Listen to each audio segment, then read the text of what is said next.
Ever had seatmates who made you wish for a parachute? Meet the newlyweds who turned my 14-hour flight into an ordeal. They seemed to think the plane was their personal honeymoon suite.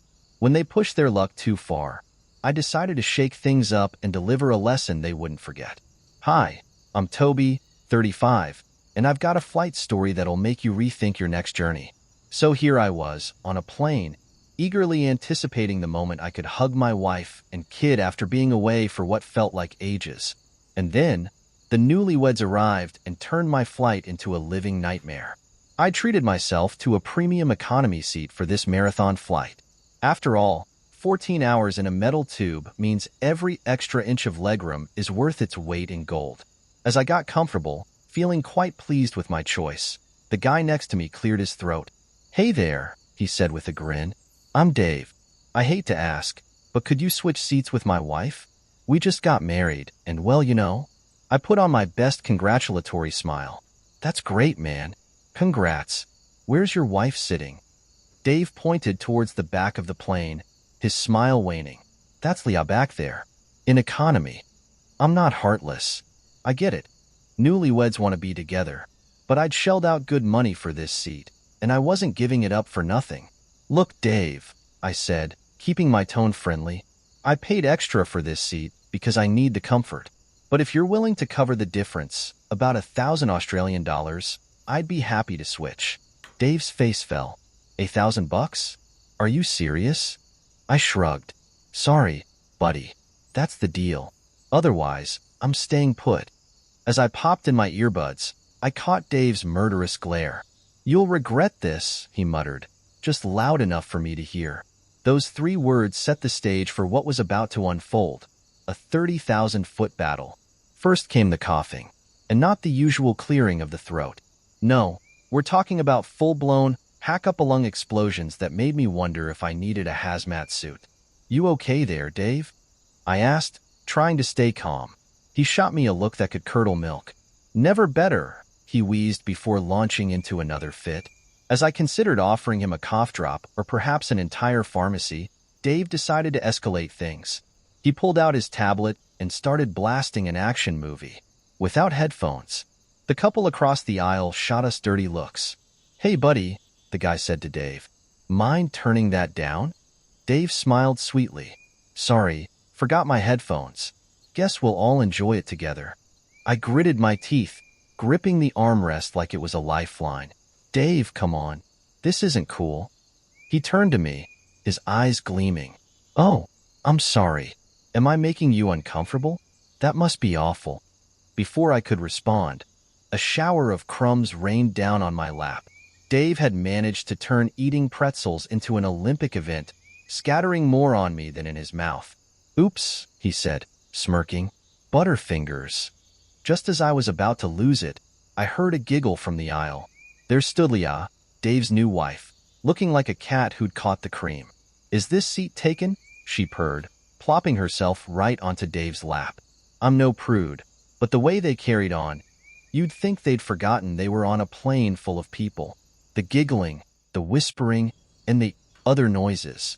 It was like being stuck in a bad rom-com with no remote control. I tried to focus on my book, my movie, or even the safety card. Anything to drown out the lovebirds show. But after an hour of their antics, I'd had enough. "That's it," I muttered, flagging down a passing flight attendant. "Time to fight fire with fire." As the stewardess approached, Dave and Leah turned up the saccharine act, all googly eyes and sweet nothings. "Is there a problem, sir?" the attendant asked, eyeing our row with concern. I took a deep breath, ready to lay it all out. This was going to be good. Problem? "Oh, where do I start?" I said, loud enough for nearby passengers to hear. "These two have turned this flight into their personal honeymoon suite." The stewardess raised an eyebrow, glancing between me and the cuddling couple. I continued, ticking off points on my fingers. "We've had non-stop coughing, a movie blasting without headphones, a rain of snack crumbs, and now—" I gestured to Leah perched on Dave's lap. "This lap dance situation." Dave's face flushed. "We're newlyweds," he protested. "We just want to sit together." The stewardess's professional mask slipped for a moment, showing a flash of annoyance. "Sir, ma'am, I understand you're celebrating, but there are rules we need to follow. Leah batted her eyelashes. Can't you make an exception? It's our special day. I couldn't resist.